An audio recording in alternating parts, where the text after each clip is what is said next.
Hi everyone, welcome to my channel. ఈరోజు మనం పెసరపప్పు బియ్యంతో కలిపి మనం పులగం తయారు చేసుకుందామండి. దీనికి ఏమేం కావాలో చూపిస్తాను. బియ్యం, ఒక కప్పు బియ్యం అయితే ఒక పావు కప్పు పెసరపప్పు తీసుకోండి. సాల్ట్, ఆవాలు, జీలకర్ర, మిరియాలు, కొంచెం జీడిపప్పు ఉంటే వేసుకోండి, వేసుకుంటే బాగుంటుంది. 2 ఎండుమిర్చి, నెయ్యి, కరివేపాకు. ఒక సబ్స్క్రైబర్ మనల్ని వాళ్ళ పులగం చేయమని అడిగారండి, వాళ్ళ కోసమే చేసి చూపిస్తున్నాను.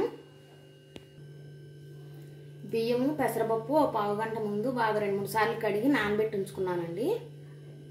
ఇప్పుడు కుక్కర్ పెట్టుకుందాము. కుక్కర్లో అయితే ఈజీగా అయిపోద్ది. గ్యాస్ ఆన్ చేసి పెట్టుకుందాం. ముందుగా నెయ్యి వేసుకుందాం.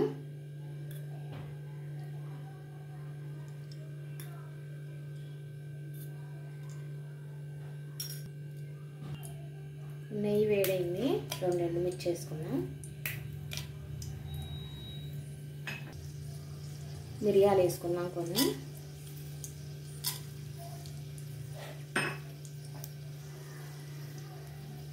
ఒక 1/2 స్పూన్ ఆవాలు, ఒక 1/2 స్పూన్ జీలకర్ర, జీడిపప్పులు కూడా వేసేసుకుందాం.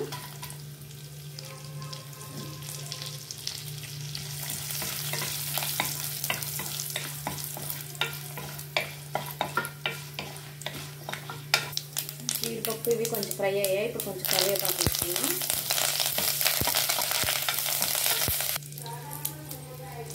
ఇప్పుడు బియ్యం వేసుకుందాం.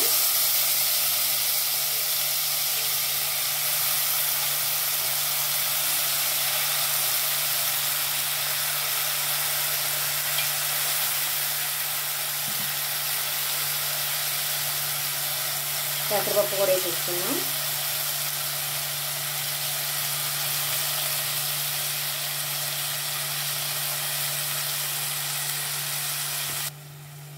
బియ్యం పెసరపప్పు వేసాం కదా, కొంచెం నెయ్యిలో ఒక 2 నిమిషాలు ఇలా ఫ్రై చేస్తే అన్నం పొడి పొడిలాడుతా బాగుంటుంది పులగం.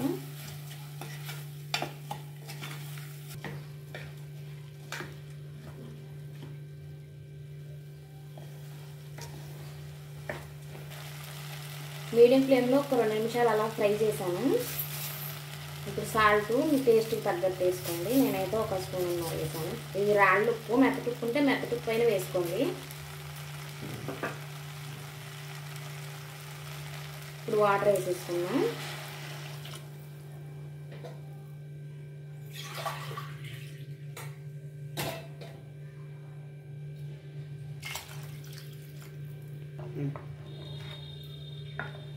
వాటర్ కొంచెం మెత్తగా ఉండాలంటే 1 కప్పుకి 2 కప్పులకి ఎక్కువే వేసేసుకోండి.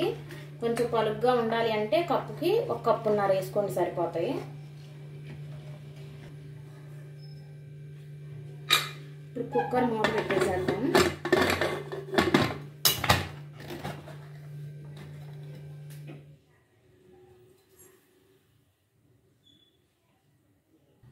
మీడియం ఫ్లేమ్లో ఒక 3 విజిల్స్ రానిస్తే మెత్తగా ఉడికిపోద్ది.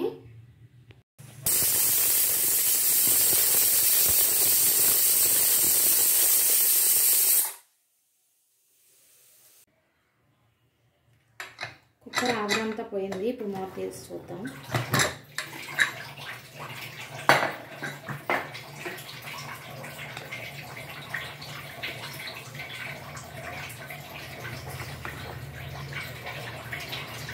ఉడికిపోయిందండి మెత్తగా.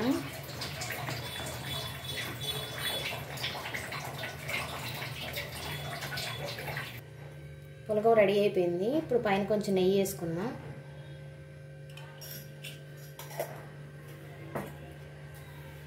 ఇప్పుడు దీంట్లోకి కాంబినేషన్ ఉట్టిదైనా తినొచ్చు, కావాలంటే పల్లీ చట్నీ పొద్దున్నే టిఫిన్లోకి కూడా బాగుంటుంది.